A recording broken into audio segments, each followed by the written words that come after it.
அனைவருக்கும் வணக்கம். கதைகள் சூழ் உலகில் நீங்கள் கேட்டுட்டு இருக்கிறது வீரயுக நாயகன் வேள்பாரி.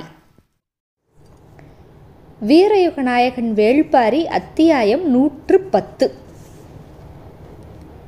முப்படையோட ஆற்ற கடந்துட்டாங்க பரம்பு தரப்பினர். அந்த ஆற்ற கடந்து செவ்வரி மேட்டோட உச்சியில் ஏறி நின்னான் பாரி. கண்ணுக்கு முன்னால் அப்படியே பறந்து விரிஞ்சு கிடக்குது நிலப்பரப்பு. எங்கே பார்த்தாலும் எருக்கு நெருஞ்சி இது மட்டும்தான் விளைஞ்சு கிடந்தது. கண்ணுக்கெட்டிய தொலைவு வரைக்கும் மேடு பள்ளம் எதுவுமே இல்லாமல் வானோட விளிம்பு வரைக்கும் சமமாக கிடக்கிற மண்ணை வாழ்க்கையில் முதல் முறையாக பார்த்தான் பாரி. மலை மக்கள் இல்லையா, மலையை விட்டு முதல் முறையாக கீழே இறங்கி வந்து இப்படிப்பட்ட ஒரு சமதள பகுதியை பார்க்குறாங்க. அந்த நிலத்தில் வடதிசை ஓரத்தில் ஒரு கோட்டை, அந்த கோட்டையை சுற்றி ஏகப்பட்ட யானைகள் நின்றுருக்கு. அங்கேருந்து தெற்கு பக்கம் பார்த்தா தூரத்தில் வேந்தர் படை இருக்குது. கோட்டையிலிருந்து இவ்வளவு விலகி ஏன் நிற்கிறாங்க அப்படின்னு புரியல. ஆனால் யானைப்படையால் சூழப்பட்ட கோட்டைக்குள்ளே நீலன் இருக்கான் அப்படிங்கிறது மட்டும் உறுதிப்பட்டுச்சு. ஆனால் அந்த இடத்த விட்டு காத தொலைவு தள்ளி இந்த பெரிய படை நிற்கிதே, ஏன் இந்த மாதிரி ஒரு உத்தி அப்படின்னு யோசிச்சுக்கிட்டே நிற்கிறான் பாரி. நம்ம போன அத்தியாயத்தில் என்ன பார்த்துருந்தோம், தாக்குதல் நடந்துக்கிட்டு இருந்ததில் காற்றுல பறந்து வந்த சுருள் அம்புகளை பற்றி பார்த்தோம் இல்லையா. அதில் என்ன ஆச்சு அப்படின்னா, அந்த செவ்வரி மேட்டில் முன்னிலையில் இருந்த வேந்தர் படை வீரர்கள் வந்து முழுசாக அழிஞ்சிட்டாங்க. ரெண்டாவது நிலையில் இருக்கிறவங்க, மூன்றாவது நிலையில் இருக்கிறவங்க, அவங்க எல்லாரும் அப்படியே உள்வாங்கி ரொம்ப தூரம் நடந்து உள்நிலத்துக்கு போயிட்டாங்க. அவங்க வந்து அவங்கவுங்க இடத்துல போய் சேர்ற வரைக்குமே இந்த பரம்பு படை வந்து செவ்வரி மேட்டுக்கு மேலே வந்து சேரலை. ஆற்ற கடக்கிறதுக்கு நினச்சதை விட அதிகமான நேரமாயிருக்கு. அந்த நேரத்தை பயன்படுத்தி இந்த ரெண்டாவது மூன்றாவது நிலையில் இருந்த வேந்தர் படையினர் வந்து எல்லாரும் உள் நிலத்துக்கு வந்து போயிட்டாங்க. ரொம்ப நேரம் கழித்து தான் செவ்வரி மேட்டுக்கு மேலே ஏறினத பரம்பு படை என்ன பண்ணுச்சு, பாஞ்சு முன்னேறியெல்லாம் போகலை, அப்படியே நின்றுச்சு. இதையும் தூரத்துலேருந்து இந்த மையூர் கிழாரும் வேந்தர்களும் உத்து பார்த்துக்கிட்டே தான் இருந்தாங்க. நம்ம வெகு தொலைவு உள்ளே வந்திருக்கோம். இந்த தொலைவு தான் அவங்களுக்கு வந்து பயமாக இருக்குது. மலை மக்கள் இல்லையா, அதனால் உள்நிலப்பரப்புக்குள்ளே வர்றதுக்கு வந்து அவங்களுக்கு ஒரு தயக்கம் மிரட்சி இருக்குது, பார்த்தாலே தெரியுது அப்படின்னு தான் இவங்க எல்லாரும் நினச்சாங்க. மையூர் கிழார் சொன்னார், இங்கே பாருங்க, இப்போ நிற்கிறமே இதுதான் முத போர்க்களத்துக்காக நம்ம தேர்வு செஞ்ச இடம். முடத்திருக்கன் இங்கே தான் திசைவேளரை கூட்டிகிட்டு வந்தான். ஆனால் நம்ம திட்டத்துக்கு எதிராக அந்த திசைவேளர் செயல்பட்டு அவன் தேர்வு செஞ்ச தட்டியங்காட்டிலேயே செத்து ஒழிஞ்சிட்டார். இந்த நிலம் எப்படிப்பட்ட நிலம் தெரியுமா, வெண்ணிறை மாடச்சி குடிகொண்டிருக்கிற நிலம். மலை காட்டில் இருக்கிற தீய சக்திகளை நிலத்தில் அண்ட விடாமல் மனிதர்களையும் மாட்டினங்களையும் பாதுகாத்து காக்கிற ஒரு தெய்வம் இந்த மாடச்சியோட நிலம். ஒரு வழியாக இங்கே வந்துட்டோம். இங்கே தான் பாரியோட அழிவு நடக்க போகுது. காட்டு புலியெல்லாம் சேர்ந்து நாட்டு மாடுகளை வேட்டையாடின காலம் முடிஞ்சிருச்சு. நம்ம திரும்ப தாக்கி அவங்கள அப்படியே முழுசாக அழித்து ஒழிக்கிறதுக்கு தெய்வமே ஏற்படுத்தி கொடுத்த இந்த வாய்ப்பு, இதை பயன்படுத்தணும், மூவேந்தர்களுக்கும் வெற்றி உறுதி அப்படின்னு பேசிக்கிட்டு இருக்காரு. இவ்வளவு நாள் பேசுனது பத்தாதுன்னு இப்போ தெய்வத்தை வேற துணை கூப்பிட்டு பேசிக்கிட்டு இருக்காரு. இந்த பேச்செல்லாம் எப்போ தெரியுமா வரும், மனிதனோட எந்த முயற்சி வழியும் கிடைக்காத நம்பிக்கை தெய்வத்தோட பேரில் தான் மனிதர்களுக்கு கிடைக்கும். எல்லாம் செஞ்சு ஒன்றுமே வேலைக்காவலனால தெய்வத்தை எடுத்து பேசுவாங்க. வேந்தர்கள் பதில் எதுவுமே சொல்லலை, மறுப்பு சொல்லலை.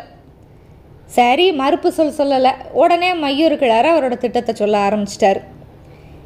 இப்போ வேகமும் வெறியும் ரொம்ப அதிகமாக இருக்குது மையூர் கிழாருக்கு. ஏன்னா வேந்தர்கள் 3 பேருமே இப்போ அடித்து பிடிச்சி ஓடி வந்திருக்காங்க இல்லையா, மனசளவில் இந்த போரை கைவிட்டுறலாங்கிற முடிவுக்கு வந்துட்டாங்க. அது வந்து பார்த்தாலே தெரியுது, வெளியில் சொல்லலை, அவ்வளவுதான். மூவேந்தர்களும் இந்த நிலத்தை விட்டு அவங்கவுங்க தலைநகரங்களுக்கு போயிடுவாங்க போரை கைவிட்டுட்டாங்கன்னா. ஆனால் இவங்க போனதுக்கப்புறம் தானோ தன்னோட நாடோ எதுவுமே இங்கே இருக்க முடியாது. ஏன்னா எல்லாத்தையும் அழிச்சாச்சு. மீதம் இருக்கிறதோ இன்றைக்கி பகலுக்குள்ளே முடிச்சிருவாங்க. அதனால் கிடைக்கிற கடைசி வாய்ப்பை பயன்படுத்தி பாரியை அழிக்கணும் அப்படின்னு நினச்சார். இங்கே பாருங்கள், கண்ணுக்கு முன்னால் இருக்கிறது பரம்போட சின்ன படை, சின்னஞ்சிறிய படை. நம்ம திட்டத்தில் என்ன பண்ணுவோம், அந்த சின்ன படையை 3 பிரிச்சுருவோம். வடதிசையில் யானைகளால் பாதுகாக்கப்படுற அந்த கோட்டையை சுற்றி மாகணகன் தலைமையில் இருக்கிற படை நின்றுக்கிட்டு இருக்கு. நானும் அரசகுல மாவீரர்கள் சோழவேளன் பொதியவர்ப்பன் நாங்கள் வலிமையான படையோடு இந்த இடத்துலையே, அதாவது நடுவுலையே நின்றுக்கிறோம். சிறப்பு கவசப்படை வீரர்களோட மூவேந்தர்களும் தென்கோடியில் பாதுகாப்பாக போய் நின்றுக்குங்க. வேறு வழியே இல்லை. எதிரிகள் 3 கூறாக பிரிஞ்சு தான் ஆவாங்க. அவங்க 3 பிரிஞ்சாங்கன்னா ஒரு கூட்டத்தில் 300 பேருக்கு மேலே இருக்க மாட்டாங்க. அவங்க எப்பேற்பட்ட மாவீரர்களாக இருந்தாலும் நம்ம வலிமையினால் எளிதில் வீழ்த்திட முடியும். அதில் முக்கியமானவங்க யானைப்படையை தாக்குறதுக்கு வடக்கு கோட்டை நோக்கி போவாங்க. அப்போ நாங்கள் அவங்கள சுற்றி வளைச்சி தாக்கி அழிச்சிருவோம் அப்படின்னு சொல்லி சொன்னார். மையூர் கிழார் அவரோட திட்டத்தை சொல்லி முடித்ததுமே இப்போ குலசேகர பாண்டியன் ஆழ்ந்து சிந்திக்கிறார். ஏன்னா ஆற்றுல இறங்கினவங்களை அழிக்க போன கருங்கை வாணன் இன்னும் சேரலை. நம்ம ரொம்ப உள்ள தள்ளி வந்துட்டோம். மிச்சம் இருக்கிற படை வீரர்களில் பெரும்பாலானவர் சேர வீரர்கள் தான். ஏன்னா சோழர்களுக்கு பாண்டியர்களுக்கு என்ன ஆச்சு அப்படிங்கிறத நம்ம பார்த்தோம்ல. இப்போ தாக்குதல் வேண்டாம் அப்படின்னு நம்ம முடிவெடுத்தால் அந்த உதயஞ்சேரல் பாதுகாப்பாக உடனடியாக பிரிஞ்சிருவான். அப்போ நம்மளுக்கு வலிமையே இருக்காது, வலிமை குறைஞ்சி போயிடும், தப்பிக்கிறது கூட கடினம். அப்போ மையூர் கிழாரோட ஆலோசனையை ஏற்றுக்கிட்டு நம்பிக்கையாக போர் செய்யலாம் அப்படின்னு முடிவு பண்ணாதான் எல்லா படையையும் சேர்த்து ஒன்றுபடுத்தி நிறுத்தவே முடியும். அப்புறம் போர் எப்படி போகுதோ அதுக்கு ஏற்ப அடுத்த கட்டத்தை நம்ம முடிவு பண்ணிக்கலாம். ஏன்னா இது வெங்கல் நாட்டோட எல்லை பகுதி. இதுக்கு கீழ்ப்பகுதியில் இருக்கிறது ஊரல் காடு. இந்த ஊரல் காடை பற்றி இங்கே இருக்கிற வேறு யாருக்கும் தெரியாது. அந்த யாருனாலையும் அதுக்குள்ளே நுழைஞ்சு வெளியேற முடியாது. நம்ம எளிதில் தப்பிச்சிடலாம்.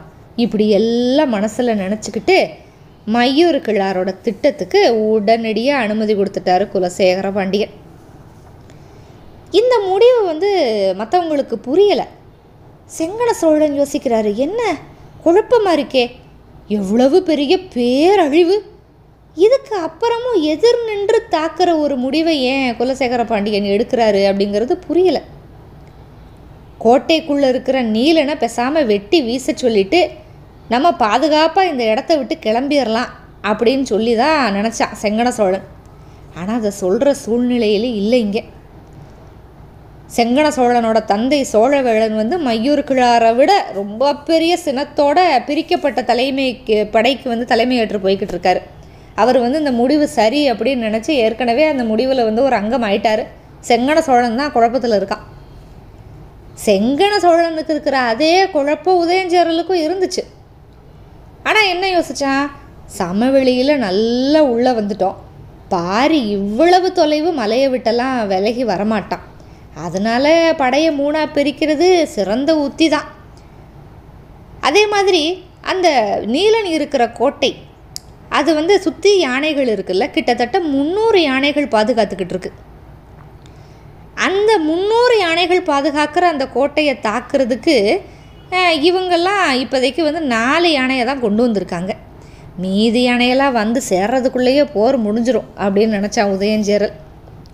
குறிப்பாக குலசேகர பாண்டியன் வேறு பக்கம் போகாமல் இவங்களுடைய, அதாவது சோழன் சேரனுடைய இங்கேயே இருக்கிறதுக்கு ஒத்துக்கிட்டதுனால பெரிய சந்தேகம் எதுவுமே சேரனுக்கு வரலை.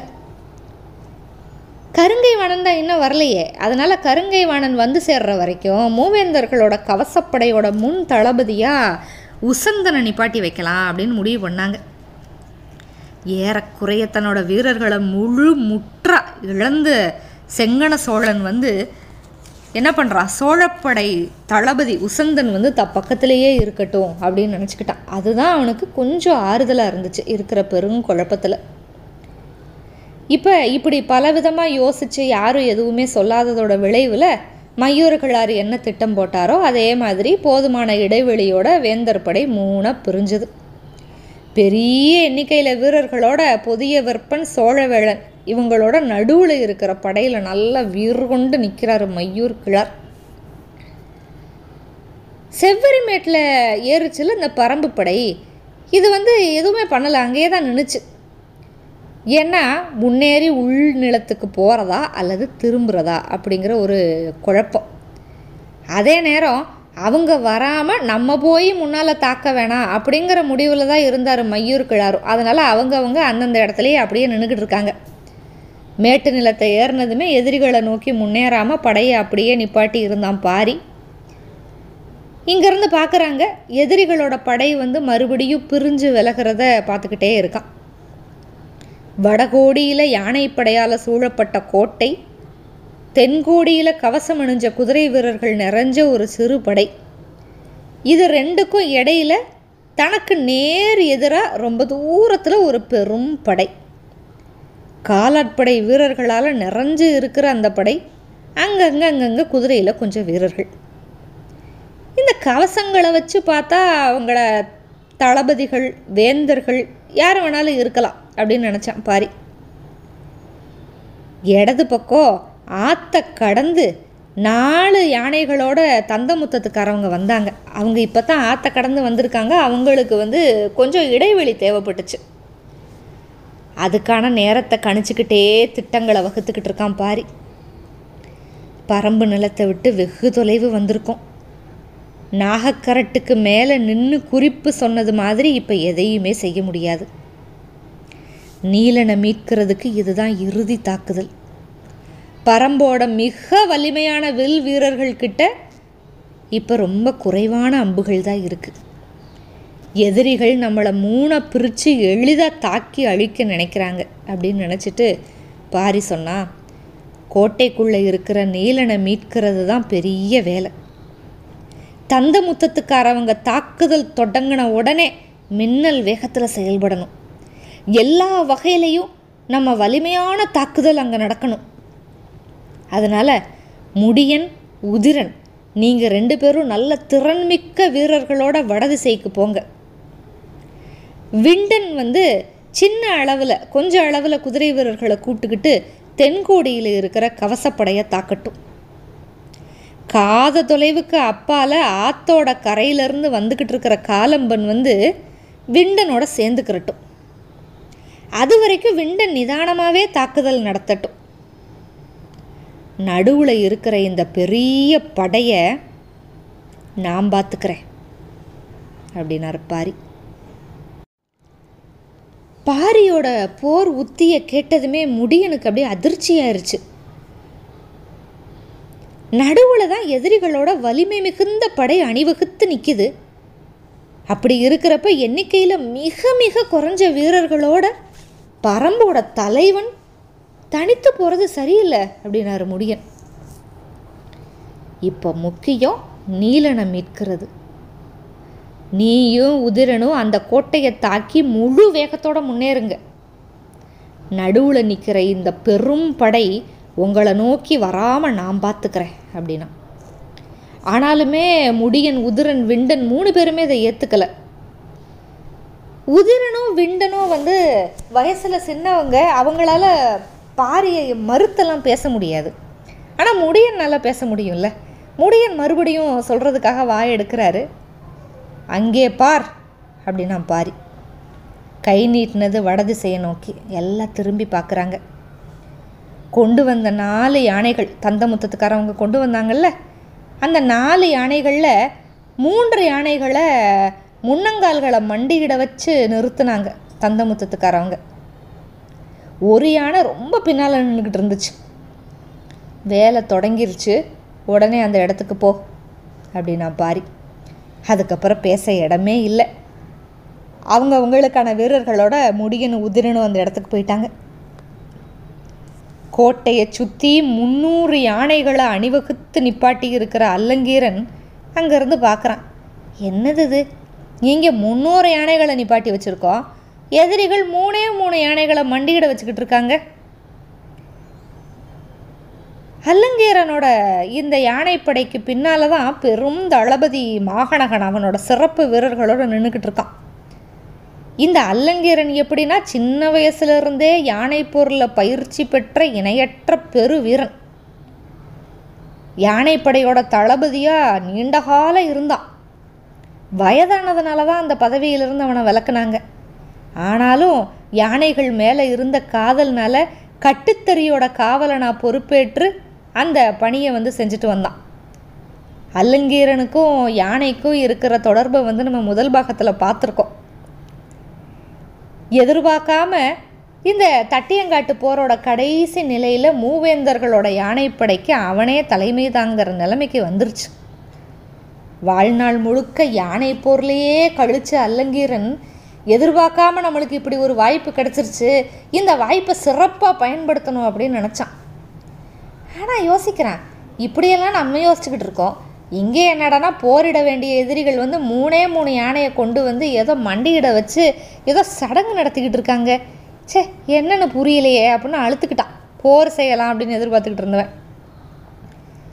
தந்தமுத்தத்துக்காரர்கள் 3 யானைகளையும் முன்புற கால்களை மடித்து மண்டியிட வச்சுக்கிட்டே அது ஒவ்வொன்றோட பின்புற குதத்துலேயும் வட்ட வடிவ நீள் மூங்கில் அப்படியே சொருகினாங்க. அவங்க குடுவையில் கொண்டு வந்த மூலிகை சேர்மானத்தை அதில் ஊற்றுனாங்க. அப்போ முன்னால் இருந்தவங்கெல்லாம் நெல்லிக்காய் அளவுக்கு உருண்டைகளை யானையோட அடிநாக்கில் வச்சாங்க. இது எல்லாத்தையும் தொலைவில் இருந்து பார்த்துக்கிட்டு இருந்தே இருந்தான் பாரி. தாக்குதல் தொடங்குற கணத்தை அப்படியே கணிச்சு உத்தரவிட்டான். குரல் கேட்ட கணம் விண்டன் குதிரை வீரர்களோட தென்கோடியில் இருக்கிற கவச வீரர்களை தாக்குறதுக்கு விரைந்து போக, இந்த பக்கம் முடியன் தலைமையில் போக, 2 பக்கமும் வீரர்கள் பிரிஞ்சதுமே இருக்கிற சின்ன படையை வச்சு முன்னால் நிற்கிற வேந்தர் படையை நோக்கி முன்னேற ஆரம்பித்தான் பாரி. ஆஹா, நம்ம திட்டப்படி எதிரிகள் 3 பிரிஞ்சிட்டாங்க அப்படிங்கிறத பார்த்த கணம் மயூர்கிழர் வெற்றி கூச்சலிட்டார். அது வீரர்களுக்கு ஒரு பெருந்தினவை கொடுத்துச்சு. வெகு தொலைவில் இருந்து ஒரு சிறு கூட்டம் முன்னோக்கி ஓடி வந்துக்கிட்டு இருக்கு. வர்றவங்களை உருத்தறியாமல் அழிக்கணும்னு காத்துக்கிட்டு இருந்தாங்க பொதிய விற்பனை சோழ வேளனும். இந்த பக்கம் தென்கோடியில் விண்டன் குதிரையை விரட்டி போய்கிட்டு இருக்கான். முடியனும் உதிரனும் தந்தமுத்தத்துக்காரவங்கிட்ட வந்துட்டாங்க. கன நேரம் கூட காலந்தாழ்த்தாமல் உள்ள நுழைய வேண்டிய மிகப்பெரிய பொறுப்பை நம்மக்கிட்ட பாரி கொடுத்துருக்கான் அப்படிங்கிற எண்ணமே கொஞ்சம் பதட்டத்தை கொடுத்துச்சு.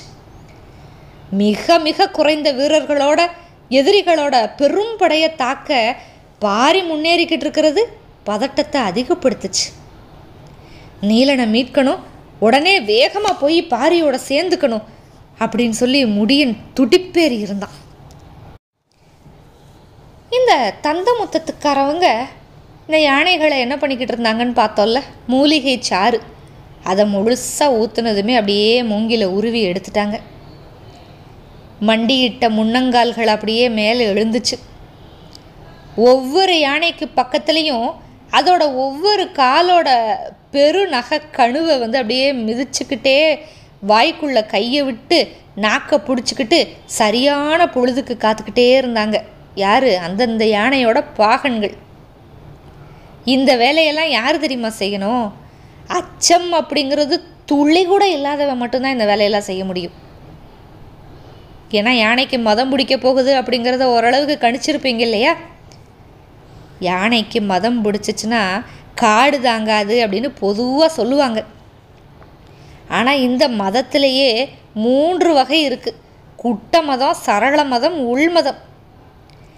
இந்த 3 வகை மதங்களையும் மற்ற யானையை வச்சு அல்லது பாகன்களை வச்சு அல்லது மாற்று நஞ்சு செலுத்தி இப்படியெல்லாம் வழி இருக்குது அடக்கிறதுக்கு. இப்படி மதம் பிடிச்ச யானை இந்த குட்ட மதம், சரள மதம், உள்மதம். ஆனால் இந்த 3க்கும் அப்பால் 4வது வகை மதம் ஒன்று இருக்குது. அதுக்கு பேர் எரி மதம். இந்த மதம் பிடிச்சா அந்த யானையை எதிர்கொள்கிறதுக்கு எந்த உயிராலையும் முடியாது. ஏன்னா அந்த மதம் பிடிச்சிருச்சுன்னா அந்த யானை என்ன தெரியுமா நினைக்கும்? அதோட நிழலையே கொல்ல நினைக்கும். மதம் பிடிச்ச மற்ற யானையெல்லாம் பிளிருச்சுன்னா அந்த காட்டில் மனுஷன் எங்கே இருந்தாலும் பிளிரல் கேட்ட கணத்தில் கை காலெல்லாம் தானே பின்னிக்க கீழே விழுந்துருவான். ஏன்னா அந்த மதம் பிடிச்ச யானையோட பிளிரலோட அதிர்வு மனுஷனோட உள் இயக்கத்தவே அப்படியே நிலக்கொலைய வச்சிரும். ஆனால் இதெல்லாம் மற்ற மதத்துக்கு. இந்த எரி மதம் பிடிச்ச யானையோட பிளிரலை கேட்டால் யானைகளே கால்கள் பின்னி கீழே விழும். இந்த தந்த முத்தத்துக்காரவங்களால யானைக்கு 4 வகை மதத்தையும் உருவாக்க முடியும். ஏன்னா யானைக்கு மதம் பிடிச்சாதான் யானையோட முழு ஆற்றலுமே வெளியில் வரும். யானையோட மிகச்சிறந்த குணம் மதம் அப்படின்னு சொல்லுவாங்க. அந்த குணத்தை யானைக்கு வர வைக்கிறது தந்த முத்தத்துக்காரவங்களுக்கு மட்டுமே தெரிஞ்ச செயல். யானைகளோட நாக்கை இறுக்கி பிடிச்சிருந்த ஒவ்வொருத்தனும் அது பெருகிற வேகத்தை கண்டு அப்படியே உள்ளுக்குள்ளே நடுங்க ஆரம்பித்தான். ஏன்னா மொத எரிமதம் கொண்ட யானையோட நாக்கு பெருகும். அதுக்கப்புறம் அதோட முகம், கண்ணம், துதிக்கை 3 பெருகும். நாக்கு பெருகி முடித்து முகம் பெருக தொடங்கிறதுக்கு முன்னால் அதோட தன்மையை புரிஞ்சுக்கிட்டு எல்லாரும் அந்த இடத்த விட்டு வெளியே வந்துடணும். நாக்கு பெருக ஆரம்பித்ததுமே அதிலிருந்து கையையும் பெருநகை கணுவில் காலில் வச்சுருந்தாங்கல்ல கையையும் காலையும் ஒரே நேரத்தில் விலக்கி சத்தம் போட்டுக்கிட்டு அந்த இடத்த விட்டு 3 பாகன்கள் ஓட ஆரம்பிச்சிட்டாங்க. பாகன்கள் விட்டு விலகின கணம் 3 யானைகளும் தங்களுக்கு முன்னால் திரண்டு இருக்கிற யானை கூட்டத்தை நோக்கி ஓட ஆரம்பிச்சிருச்சு. எரிமதத்துக்கான சேர்மானம் உடல் முழுக்க பரவிக்கிட்டே இருக்கு. இங்கே நடுவில் மிகச்சில வீரர்களை மட்டுமே கொண்டிருந்த பாரி முன்னால் நிற்கிற வேந்தர் படையை நோக்கி போய்கிட்டு இருக்கான். எவ்வளவு முயற்சி பண்ணியும் போரை தவிர்க்க முடியலை. 6 நாளாக எவ்வளவு முயற்சி பண்ணியும் போரை முடிக்க முடியலை. இன்னையோட எல்லாம் முடிவுக்கு வரணும். இனிமே பச்சை மலை தொடர நோக்கி வேந்தர்களோட வேர்க்கம்புகள் ஒரு பொழுது நீளக்கூடாதுங்கிற முடிவோட முன்னால் போய்கிட்டு இருந்தான். பாரி சீறி பாஞ்சுக்கிட்டு இருந்தான். அதுக்கு சமமாக இந்த பக்கம் எரிமதம் கொண்ட யானைகளெல்லாம் தங்களோட காது, முகம், வால் இது எல்லாத்தையும் 4ஐயும் நிலை கொள்ளாமல் ஆட்டிக்கிட்டு ஓடுது. பிளிரலை ஆரம்பிக்கிறதுக்கு முன்னால் இது நடக்கும். தங்களை நோக்கி 3 யானைகள் ஓடி வந்துக்கிட்டு இருக்கு. 3 யானைகள் மேலேயும் பாகன்கள் இல்லை. ஆயுதங்கள் ஏந்தின வீரர்களோ முகப்படாமோ கவசமோ எதுவுமே இல்லாமல் வந்துக்கிட்டு இருக்கு. ஆனால் அதோட தன்மையும் வேகமும் ரொம்ப வேறு மாதிரி இருக்கே அப்படின்னு அல்லங்கீரனுக்கு தோணுச்சு.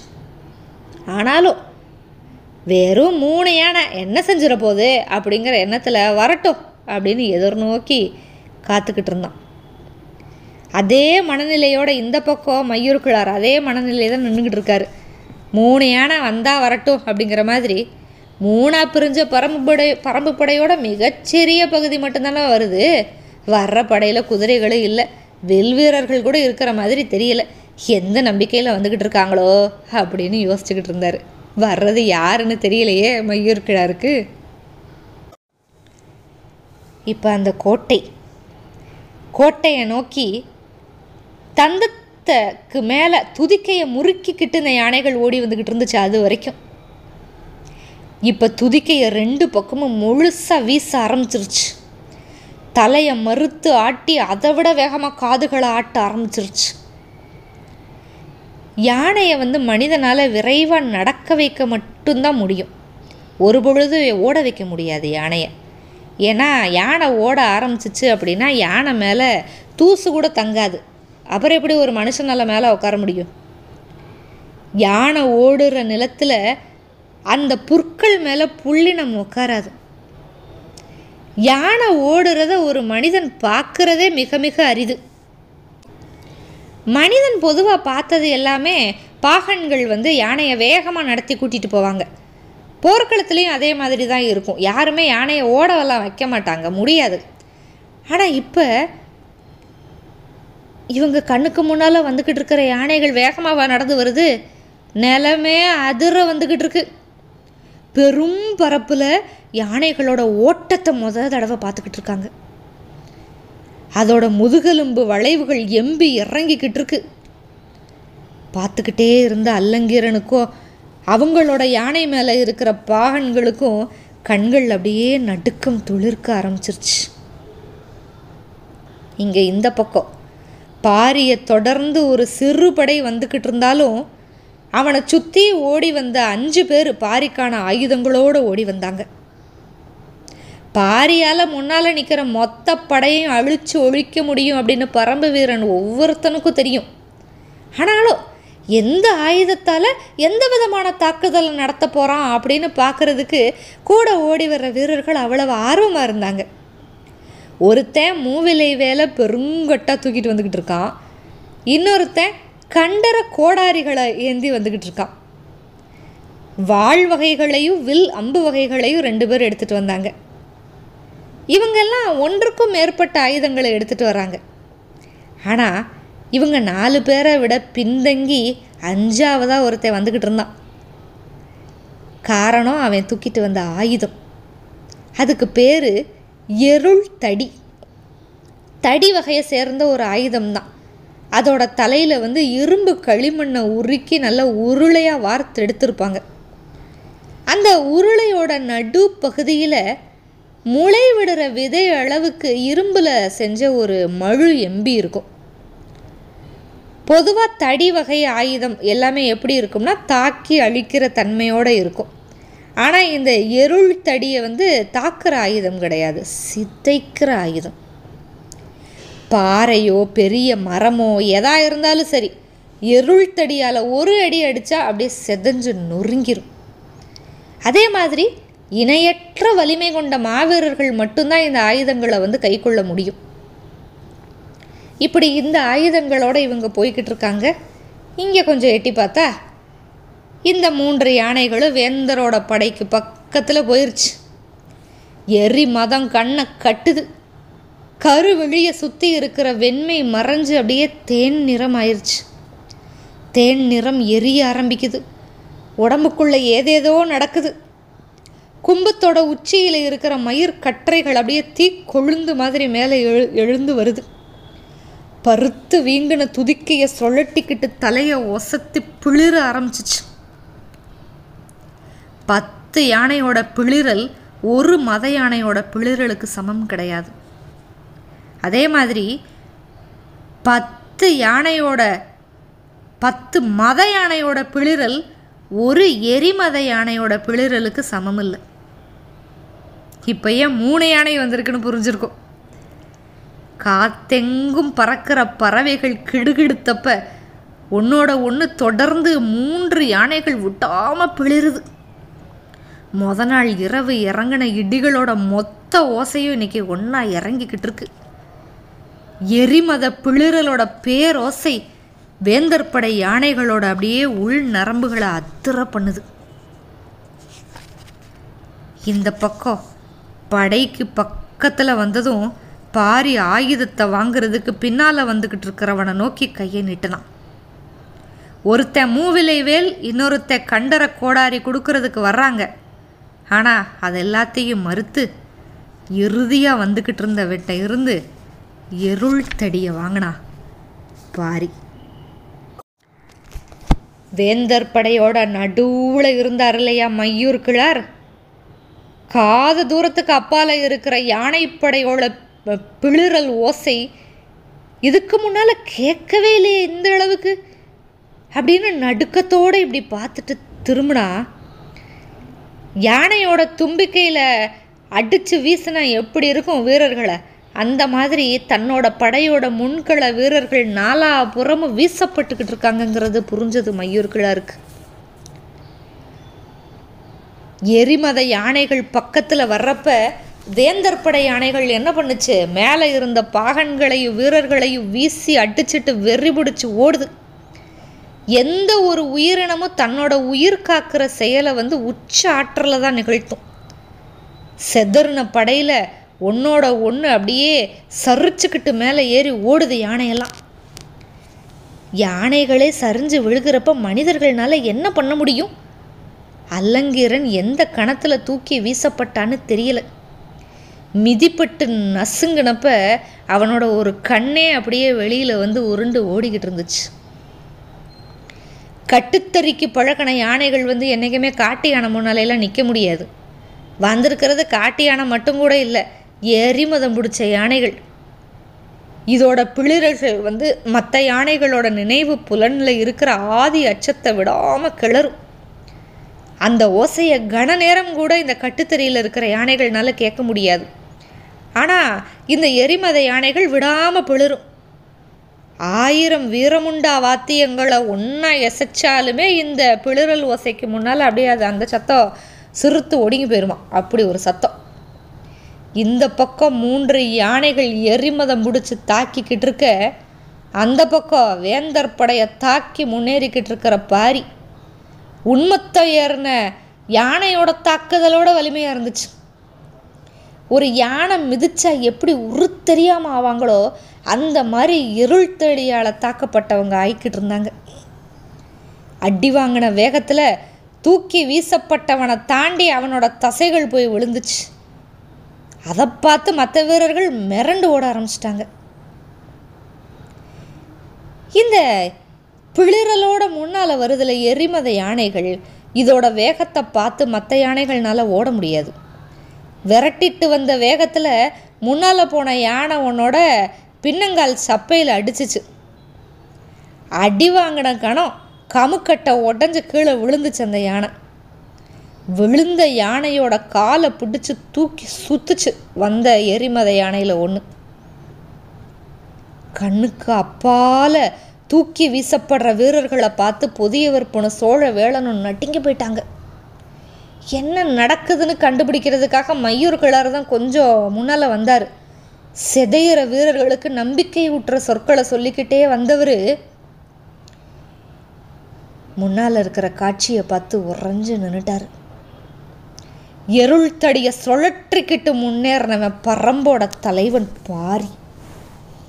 அவனை பார்த்த கணம் எப்படி அந்த எரிமத யானையை பார்த்ததும் கட்டுத்தறி யானைகளுக்குள்ள உள்ள புலனுக்குள்ளே இருக்கிற ஆதி அச்சம் மேலே வந்துச்சோ, அதே மாதிரி மையூர் கிழாரோட நினைவோட புலனுக்குள்ளே மூழ்கி கடந்த ஆதி அச்சம் பீரிட்டு மேலே வந்துச்சு.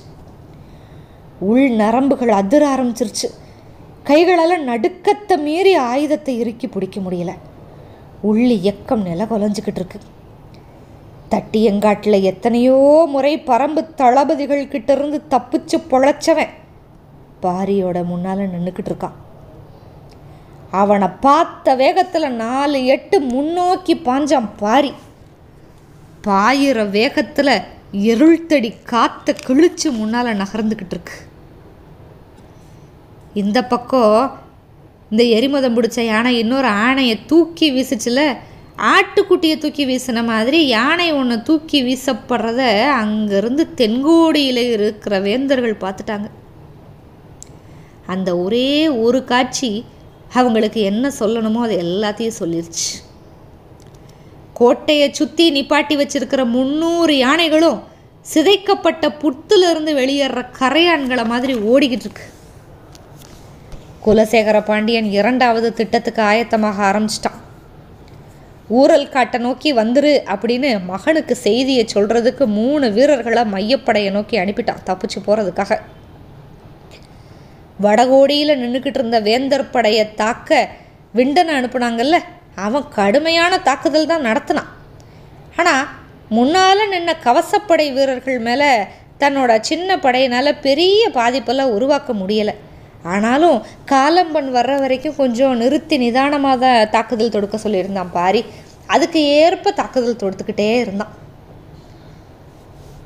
எரிமத யானையோட தந்தத்துக்கு வேந்தர் படை யானை எதுவும் சிக்கலை, எல்லாம் ஓடிருச்சு. ஆனால் பாரியோட இருள் தடிக்கு சிக்கிட்டான் மையூர் கிழார். தன்னை நோக்கி வந்த பாரியோட ஆவேசத்தை பார்த்தப்ப தங்களோட கோட்டையை அழிக்க வந்த மத யானையோட நினைவு வந்துச்சு. இந்த கதை ஞாபகம் இருக்கா? முதல் பாகத்தில் பார்த்தது. தங்களை காப்பாற்றின பரம்பு பெண்ணுக்கு தந்தை அளித்த வாக்குறுதி நினைவுக்கு வந்தப்ப அந்த மத யானையோட காலில் கட்டெரும்போட தலை நசுங்கின மாதிரி இருள் தடியால் நசுங்கிக்கிட்டு இருந்துச்சு. மையூர் கிழாரோட தலை. ரொம்ப ஆபத்தான கட்டத்தில் இருக்கவும் குலசேகர பாண்டியன் அப்படியே பின்புறமாக நகர்ந்துக்கிட்டு இருக்கிறான். அதை பார்த்துட்டா செங்கன சோழன். உசந்தன் தலைமையில் நம்ம கவசப்படை வலிமையாக நின்று போரிட்டுக்கிட்டு இருக்கு. கருங்கை வாணன் இன்னும் வந்து சேரலை. சூழலோட மொத்தமும் அழிவு நோக்கி போய்கிட்டு இருக்கு. யானைப்படை சிதைந்த கணமே நம்ம திட்டம் முழுசாக தோல்வி அடைஞ்சிருச்சு. இப்போதைக்கு தப்பிச்சு பிழைக்கிறது மட்டும்தான் தேவை அப்படின்னு நல்லா புரிஞ்சிருச்சு செங்கன சோழனுக்கு. அவனை சுற்றி இருந்த சோழ வீரர்கள் ரொம்ப குறைவு தான். அவங்களோட உதவியால் பாதுகாப்பாக அந்த இடத்த விட்டெல்லாம் வெளியே போக முடியாது. அதுவும் செங்கன சோழனால் குதிரையில் உட்கார்ந்த நிலையில் விரைந்து போக முடியாது. எழுவு நாட்டில் ஏற்பட்ட தாக்குதல் அதனால் இன்னும் போதைய வீரர்கள் வந்து சூழல்லேருந்து தப்பிச்சா மட்டும்தான் உயிர் பிழைக்க முடியும் அப்படின்னு சொல்லிட்டு குதிரையை மெதுவாக உதயஞ்சேரலை நோக்கி செலுத்தினான். அந்த பக்கம் யானைப்படை எப்படி செதஞ்சதோ அதே மாதிரி நடுவில் நின்றுக்கிட்டு இருந்த பெரும் படையும் செதைய ஆரம்பிச்சிருச்சு. மையூர் கிழாரோட தலையை நசுக்கி தூக்கி வீசினான் பாரி. அவ்வளவுதான். அத்தோட அந்த பெரும்படை ஈரக்கொலை நடுங்க உயிர் பிழைக்கிற ஓட்டத்தை ஆரம்பிச்சிருச்சு. பாரியை சுற்றி நின்னவங்க தொலைவில் நிற்கிற சோழ வேளனையும் பொதிய விற்பனையும் அடையாளம் காட்டினாங்க. இந்த பக்கம் யானைப்படை செதறின வேகத்தில் கோட்டைக்கு பக்கத்தில் இருந்த வீரர்களை நோக்கி முடியனு உதிரனு பாஞ்சு முன்னேறினாங்க. இந்த போரோட மிக முக்கியமான பணியே இனிமேல் தானே இருக்குது. சின்ன கவனப்பெசக்கோ வேக குறைவோ இருந்துடக்கூடாது. துல்லியமான தாக்குதலுக்கு ஆயத்த நிலையில் குதிரையில் விரைந்து போய்கிட்டு இருக்காங்க முடியனு உதிரனும். உதயஞ்சேரல்கிட்ட போன செங்கன சோழன் கை குவிச்சு கேட்டான், என்ன இந்த இடத்த விட்டு பாதுகாப்பாக வெளியேற்று கெஞ்சிட்டான். ஏன்னா 3வது நிலையில் நின்ன வேந்தர் படையில் அதிகமாக இருக்கிறவங்க சேர வீரர்கள் தான். அதனால தான் உதயஞ்சேரல்கிட்ட உதவி கேட்டான். ஆனால் உதவியாக மட்டும் கேட்கல, இதை நீ எனக்கு செஞ்சனா நான் கைமாறா நான் உனக்கு ஒன்று தர்றேன் அப்படின்ட்டான். போர்க்களத்தோட கடைசி கணத்தில் உயிர் பழக்க தப்பிச்சு போகிறத பற்றி யோசிச்சுக்கிட்டு இருக்கிற நிலைமையில் நீங்கள் எனக்கு என்ன கொடுக்க முடியும் அப்படின்னு கேட்டா உதயஞ்சேரல். தனக்கு பக்கத்தில் இருந்த வேளக்கார படையை சேர்ந்த வீரனை நோக்கி செங்கன சோழன் இப்படி கையை நீட்ட அவன் பட்டு துணியில் சுத்தப்பட்ட ஒரு ஓலைச்சுவடியோட கட்டை எடுத்து கொடுத்தான். அதை உதயஞ்சேரலை நோக்கி நீட்டினான் செங்கன சோழன். பச்சைமலையில் இருக்கிற 14 வேளிர் குலங்களும் காலங்காலமாக அவங்களோட விலை மதிப்பு மிக்க செல்வங்களை பாழி நகரில் தான் சேமித்து வைக்கிது. இன்னும் எத்தனை 1000 ஆண்டுகள் ஆனாலும் அந்த இடமும் அதுக்கான குறிப்புகளும் மாறாது. அந்த இடம் எங்கே இருக்குது அப்படிங்கிற குறிப்பை காடர்களை வச்சுக்கிட்டு நான் கண்டுபிடிச்சிட்டேன். மிக துல்லியமான இந்த குறிப்போட அடிப்படையில் தான் நான் எழுவனாரோட மேல்முனை வரைக்கும் போயிட்டேன். ஆனால் அதுக்கப்புறம் பாரியால் தாக்கப்பட்டு என்னோடய படை அழிஞ்சு போயிடுச்சு. காடர்கள் உருவாக்கின அந்த குறிப்பு இந்த ஏட்டில் இருக்குது. இந்த போரில் வெற்றி பெற்றால் இந்த பாண்டியனுக்கு இதை கொடுக்கலான்னு நினச்சேன். ஆனால் போருக்கு தலைமை தாங்கின குலசேகர பாண்டியன் நம்மக்கிட்ட சொல்லாமலேயே இந்த களத்தை விட்டுட்டு கிளம்பி அகன்று போய்கிட்டு இருக்காரு. இனிமேல் இது சேரர்களுக்கு சொந்தம். என்கிட்ட இன்னொரு படி இருக்குது. என்றைக்கானாலும் அந்த செல்வத்தை சேரனோ சோழனோ தான் கைப்பற்றணும் அப்படின்னு சொல்லி கையில் கொடுத்துட்டான். உதயஞ்சேரலுக்கு அப்படியே மெய் சிலிர்த்துச்சு. இது முன்னமே கிடச்சிருந்தா இந்த போர்க்களத்துக்கே நான் வந்திருக்க மாட்டேனே அப்படின்னு அவன் சொல்லிக்கிட்டு இருக்கிறப்ப காலம்பனோட குரல் கேட்டுச்சு. கருங்கை வாணன் மாண்டு விட்டான் அப்படின்னு புரிஞ்சு போச்சு. அடுத்த கணம் வேந்தர்களோட கவசப்படை நிலைகொலைய ஆரம்பிச்சிச்சு. அதே கணத்தில் விண்டன் எரிஞ்ச ஈட்டி உசந்தனை குத்தி தூக்கிருச்சு. இப்போ படை சிதற ஆரம்பித்தாலும், இது நடுவில் இருக்கிற படை, அந்த படை சிதற ஆரம்பித்தாலும் சோழவேளன் தப்பிச்சு ஓடலாம் முயற்சி பண்ணலை. பாரியை எதிர்கொண்டு தாக்க தான் முயற்சி பண்ணான். பொதிய விற்பனும் அதே மனநிலை தான். நாக்க துருத்தி பல்ல கடிச்சு வேகமாக வந்த சோழவேளன் இப்போ அப்படியே ஓங்குன இருள் தடியை நிறுத்திட்டு அந்த கோடாரி கண்டர கோடாரியை வாங்கினான் பாரி. யானைப்படையை வந்து பரம்பினர் முழுசாக செதற வச்சுட்டாங்க அப்படின்னு தெரிஞ்சதுமே தளபதி மாகணகனுக்கு வந்து ஏற்கனவே 2வது திட்டமும் ஒன்று கொடுத்துருந்தாங்க. அதை நிறைவேற்றலாம் அப்படின்னு வச்சுட்டான். என்ன திட்டம்னா, கோட்டைக்குள்ளே இருக்கிற நீலனோட தலையை வெட்டி வீசிட்டு தப்பிச்சு வெளியே போகிறது தான் திட்டம். மாகணகன் தன்னோட குதிரையை திருப்பி கோட்டைக்குள்ளே உள்ள நுழைய நினைக்கலாம். அப்படிங்கிறப்ப உதிரனோட விற்படையினரோட அம்புகள் சீறி பாஞ்சிருச்சு. காண நேரத்துக்குள்ளே கணக்கில்லாத அம்புகள் முழு விசையோட இறங்க மாகணகன் இப்போ உள்ள நுழைஞ்ச நீலனை வெட்டி வீசிட்டு போவோமா, இல்லை இப்போ உடனே தப்பிச்சு போயிடுவோமா அப்படின்னு யோசிக்கிறான் ஒரு கணம். அப்போ முடியன் மின்னல் வேகத்தில் கோட்டையை நோக்கி பாஞ்சுக்கிட்டு இருந்தான். இப்போ நடுவில் தனக்கு முன்னால் மொத்த படையையும் அழிச்சுக்கிட்டு இருக்கிற பாரியை வீழ்த்துற வெறியோட சோழ வேளனும் புதிய விற்பனும் வர்றாங்க இல்லையா, அவங்க 2 பேரோட தாக்குதலை தடுக்கிறதுக்கு பாரி எந்த முயற்சியுமே செய்யலை. ஏன்னா அந்த தாக்குதல் சிறுபிள்ளைத்தனமாக தோணுச்சு பாரிக்கு. சோழவேளன் வீசிட்டு வந்த வாளை வந்து அந்த கண்டர கோடாரியால் அப்படி தட்டி விட்டான். தட்டி விட்ட வேகத்தில் அவன் கழுத்தில் கொடுத்து வாங்கிட்டான் கோடாரியை. கண்டர கோடாரியோட கூர்மை மலைவேம்போட முண்டையே வெட்டி இறக்கிறோம். அறுத்து இழுக்கப்பட்ட கோடாரியோட வேகத்தில் சோழவேளனோட தலை கண்ணிமைக்கிற நேரத்தில் சரிஞ்சிருச்சு.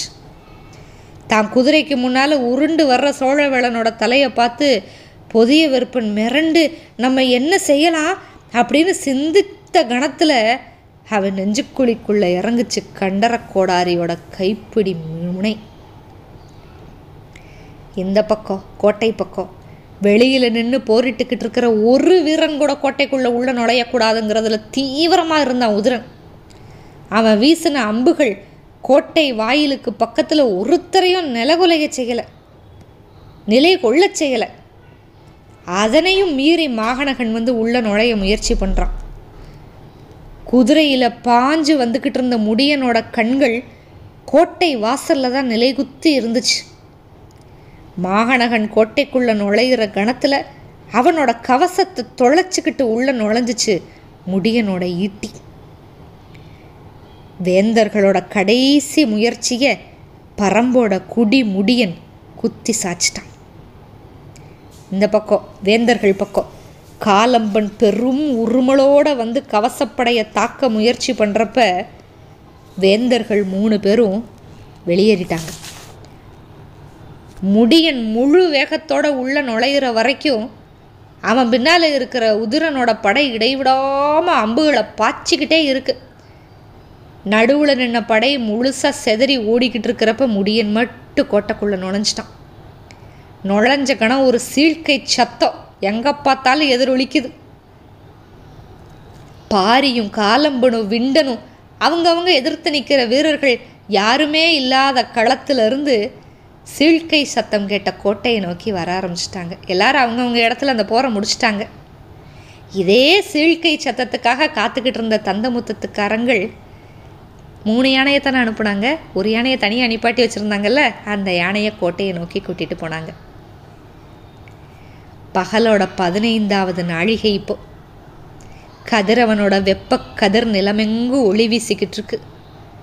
பார்க்குற இடமெல்லாம் எருக்களை இலைகளும் நெறிஞ்சு இலைகளும் இப்போ குருதியை ஏந்தி நிற்கிது. எங்கே பார்த்தாலும் மனித கதறல். குத்தி சாய்க்கப்பட்ட குதிரைகளும் யானைகளும் ஈன குரல்ல ஒலி எழுப்புது. எரிமதங்கொண்ட யானையாலையும் எருள்தடி கொண்ட பாரியாலையும் நடுங்கின நிலம் உச்சி பொழுதில் தான் அப்படியே நிலை கொள்ள ஆரம்பிச்சிச்சு. 4வது யானை கோட்டையை விட்டு வெளியேற ஆரம்பிச்சது. அதோட கழுத்தில் தந்தமுத்தத்துக்கார உட்காந்துருந்தான். முதுகில் இலவம்பஞ்சால சிறு நார் கொண்டு பின்னப்பட்ட ஒரு விரி மெத்தை. அதுக்கு மேலே நீலன் உட்காந்துருந்தான். நீலனுக்கு பின்னால் முதுகோட மேல் நிலையில் பாரி உட்காந்துருந்தான். நீலனோட இடக்காலோட காயம் ரொம்ப வலிமை, முழு பிடிமானமும் கிடைக்கல. யானையோட அசைவுக்கு ஏற்ப பின்னால் உட்காந்துருந்த பாரியோட இடது தோளில் சாஞ்சுக்கிட்டு இருந்தான் நீலன். யானையை தொடர்ந்து முடியன், காலம்பன், உதிரன், விண்டன், மற்ற எல்லா பரம்பு வீரர்கள் எல்லாம் வந்துக்கிட்டு இருக்காங்க. பாரிக்கு தகிப்பேறிய கண்களோட சீற்றம் குறையாத முகம் இருந்துச்சு அது வரைக்கும். நீலன் தோளில் சாஞ்ச கணத்திலிருந்து அந்த வெப்பம் குறைய ஆரம்பிச்சது. செந்தே நிறத்தில் எரிஞ்சுக்கிட்டு இருந்த அவனோட கண்கள் வெண்மை கொள்ள ஆரம்பிச்சது. பாரியோட எரிமதம் இறங்க ஆரம்பிச்சிச்சு. அவங்களுக்கு முன்னால் கிழக்கும் மேற்குமா நீண்டு கிடந்த பச்சை மலை தொடர் தன்னோட பிள்ளைகளுக்காக கைவிரிச்சு காத்துக்கிட்டு இருந்துச்சு. நடந்துக்கிட்டு இருந்த யானையோட தந்தத்துக்கு மேலே இப்போ ஒரு தும்பி வந்து உட்கார்றதுக்கு முயற்சி பண்ணுச்சு. குனிஞ்சு அதை பார்க்க முயற்சி பண்ண பாரி ஏதோ ஒரு பறவையோட மாறுபட்ட ஓசை கேட்குதேன்னு இப்படி தலையை நிமிர்ந்து பார்க்குறான். அவனோட தலைக்கு மேலே காரமலையை நோக்கி ஓசை எழுப்பி பறந்துக்கிட்டு இருந்தது என்ன தெரியுமா? கருங்கிளி. இவ்வளோ நாள் கதை கேட்டவங்களுக்கு கருங்கிளினா என்னன்னு தெரியும். கேட்காதவங்க முதல்ல இருந்து கேளுங்க. மற்றும் ஒரு பதிவில் சந்திப்போம். மிக்க நன்றி. வணக்கம்.